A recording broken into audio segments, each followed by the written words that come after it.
जो दान सिंह जी को जाएगी वही एक एक वोट हुड्डा साहब को और मेरे को बनाएगी। आज आप नमस्कार, मैं हूं आपका दोस्त विनोद शर्मा। फिलहाल आप देख सकते हैं किस तरीके से राव दान सिंह और दीपेंद्र हुड्डा के काफिले पर जेसीबी मशीनों से फूलों की बारिश की जा रही है। इन लोगों को उम्मीद है कि आने वाले 5 तारीख को महेंद्रगढ़ की जनता इसी तरीके से वोटों की बारिश करेगी। और ये रोड शो महेंद्रगढ़ से शुरू हुआ और लगातार ये सतनाली तक माधोगढ़ होता हुआ आगे बढ़ रहा है। हम माधोगढ़ में फ़िलहाल खड़े हैं और आप देख सकते हैं फ़िलहाल यहाँ पर भीड़ और जेसीबी मशीनों से फूल बरसते और अभिवादन स्वीकारते दीपेंद्र हुड्डा। एक बार आप देख सकते हैं किस तरीके से लोगों का जुनून है, जोश है और मदहोश हो गए हैं दीपेंद्र हुड्डा और राव दान सिंह के प्यार में। जेसीबी मशीनों पर चढ़ गए हैं। फिलहाल आप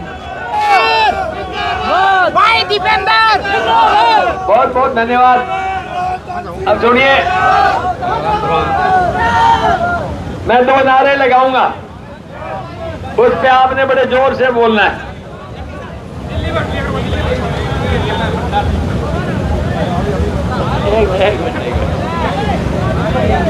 दो नारे लगाऊंगा, आप बड़े जोश के साथ में उसका जवाब देना।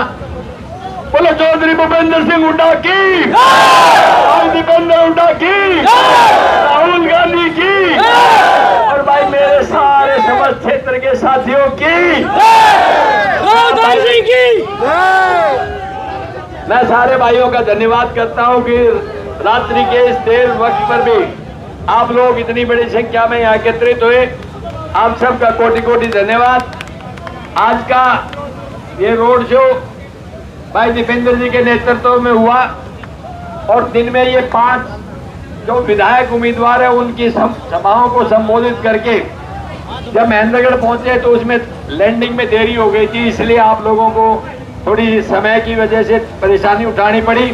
मैं सबसे हाथ जोड़ के माफी मांगता हूं कि इस देरी के लिए आप लोग हमें क्षमा करेंगे। और अब मैं भाई दीपेंद्र जी से निवेदन करूंगा कि वो आपको संबोधित करे। मन तो इनका भी बहुत करता है कि नीचे आपके बीच बैठ के बात करे, लेकिन पीछे अपने एक गांव के अंदर थोड़ा विवाद हो गया था। उन्होंने कहा कि आप यहाँ उतरो, उन्होंने कहा यहाँ उतरो और अल्टीमेटली ये हुआ या तो कहीं मत उतरो वरना सब जगह उतरो।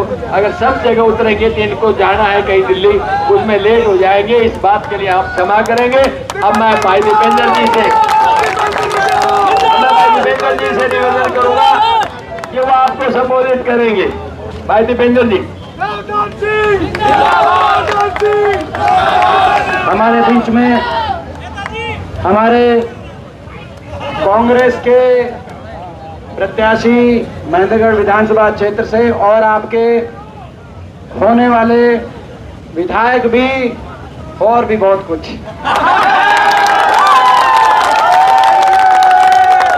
हमारे प्रदेश की राजनीति में एक संघर्ष के प्रतीक हमारे भाई राव दान सिंह जी, हमारे भाई अक्षत जी और सभी पिता तुल्य बुजुर्ग नौजवान साथी माताएं बहनें आज माधोगढ़ में पहुंचे और आपने इतना मान सम्मान किया। मैं आप सबका बहुत बहुत धन्यवाद करता हूं।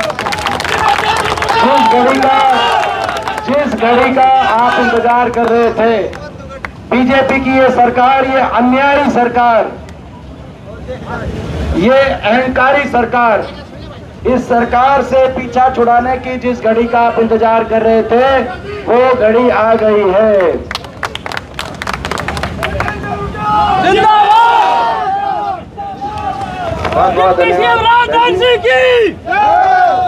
वो घड़ी आ गई है। आप जो बीजेपी की सरकार 10 साल में जिसने बट्टा बिठा दिया हरियाणा का, आज 10 साल की बीजेपी की सरकार के बाद इनका रिपोर्ट कार्ड ये है, देश में सबसे ज्यादा बेरोजगारी आज हरियाणा में, देश में सबसे ज्यादा अपराध क्राइम आज हरियाणा में, नशा आ गया हरियाणा में, महंगाई ने हर घर का बजट बिगाड़ दिया, काम कुछ किया नहीं लेकिन हर वर्ग का अपमान किया। ये वो सरकार है जिसने 750 किसानों की जान की कुर्बानी ले ली। 750 किसानों के घर उजाड़ने वाली एक सरकार अगर देश के इतिहास में काले अक्षरों में लिखी जाएगी तो बीजेपी की सरकार लिखी जाएगी। ये वो सरकार है जिसने हमारी बेटियों को न्याय नहीं दिया। 6 ओलंपिक विजेता हमारी बेटी, क्या कसूर था विनेश फोगाट का, साक्षी मलिक का। दिल्ली की सड़कों पे घसीटने और काम अगर बेटियों को किया गया, 6 महीने तक FIR नहीं हुई, तो इस सरकार ने कितना बड़ा अन्याय। ये वो सरकार है जिसने बाबा साहब भीमराव अम्बेडकर जी के संविधान को कुचलने का काम किया। जय जवान जय किसान के नारे को कुचलने का काम किया। ये वो सरकार है। अब इस सरकार से पीछा छुटाने का समय जब आया, आपको याद है हमने शुरू करी, हमने पद यात्रा शुरू करी, और हमने पद यात्रा शुरू करते हुए 2 महीने पहले 3 महीने पहले जब शुरू करी, तो हमने नाम रखा हरियाणा मांगे हिसाब। हमने कहा हरियाणा हिसाब मांग रहा है। देश में सबसे ज्यादा बेरोजगारी हरियाणा में क्यों हुई? क्यों हरियाणा में भाई को से लड़ा दिया गया, उलझा दिया गया धर्म के जाति के नाम पे? क्यों हरियाणा में 10 साल से कुछ नहीं हुआ विकास कार्य?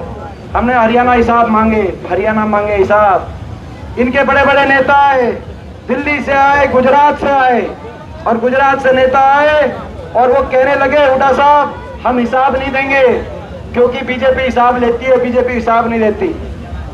आधा घंटा बोल के गए, 29 मिनट केवल हुड्डा साहब को और मुझको निशाने पे रख के गए और कहा हम हिसाब नहीं देंगे। मगर हम तो उनको कहना चाहते हैं जो गुजरात से आए थे, आप हिसाब नहीं दोगे। हो सकता है गुजरात में बिना हिसाब दिए काम चल जाता हो, मगर यहाँ नहीं चलेगा, क्योंकि ये हरियाणा है प्रधान, ये हरियाणा है। हरियाणा का आदमी सीधा होता है, हरियाणा का आदमी सीधा होता है, हरियाणा का आदमी ठगा भी जाता है, लेकिन जो ठग के जाता है उससे हिसाब लेना भी हम जानते हैं और उसका हिसाब चुकता करना भी जानते हैं। तो भाई अब ये लड़ाई हरियाणा के भविष्य को बचाने की लड़ाई है। ये लड़ाई हरियाणा में जय जवान जय किसान के नारे की गूंज को बचाने की लड़ाई। ये लड़ाई हरियाणा में जय संविधान के नारे की, बाबा साहब के संविधान के नारे की गूंज को बचाने की लड़ाई है। तो भाई इस लड़ाई में हरियाणा विकास और तरक्की के रास्ते पे आगे जाए। इस लड़ाई में अपना गांव किसी से पीछे तो नहीं रहेगा। एक एक वोट, निशाना चंडीगढ़ है, निशाना चंडीगढ़ है, निशाना चंडीगढ़ है। तो भाई ये निशाना चंडीगढ़ है, निशाना चुकोगे तो नहीं। पूरे हरियाणा के कोने कोने से, हरियाणा के कोने कोने से, सिरसा से लेकर पलवल तक और होडल से लेकर कालका तक, हरियाणा के कोने कोने से एक ही आवाज आ रही है, बीजेपी की सरकार जा रही है और हुड्डा साहब के नेतृत्व में कांग्रेस पार्टी की सरकार आ रही है। मगर उसमें योगदान आपको देना पड़ेगा पूरा। दोगे कि नहीं दोगे योगदान? एक एक वोट का योगदान, एक एक वोट का। मौका लगे तो देख लेना, वो भी देख लेना जब मौका लगे। तो एक एक वोट का योगदान आपको। कई आएंगे आपके बीच में, कई वोट काटू निर्दलीय उम्मीदवार भी आ सकते हैं आपके बीच में, लेकिन अपनी वोट खराब नहीं करनी। लड़ाई 10 साल के संघर्ष के बाद ये मौका आपके दरवाजे पे लेके आए हैं। लड़ाई और निशाना चंडीगढ़ है, उसमें चूकना नहीं है। कोई अगर वोट काटू निर्दलीय उम्मीदवार आपके बीच में आए तो उनसे हाथ जोड़ लेना। ठीक है, बताओ माधोगढ़ गांव में, भाई अपने गांव में, भाई यहाँ पर, भाई माधोगढ़ में आप हमारी गढ़ मत लगने देना, आपके लिए छाती हम अड़ा देंगे। ये भैया ठीक है, बताओ मंजूर ये फैसला? पूरा गांव 36 बिरादरी एक होकर दान सिंह जी को एक एक वोट, जो दान सिंह जी को जाएगी वही एक एक वोट हुड्डा साहब को और मेरे को बनाएगी। आज आप बात करके आपका बहुत बहुत धन्यवाद।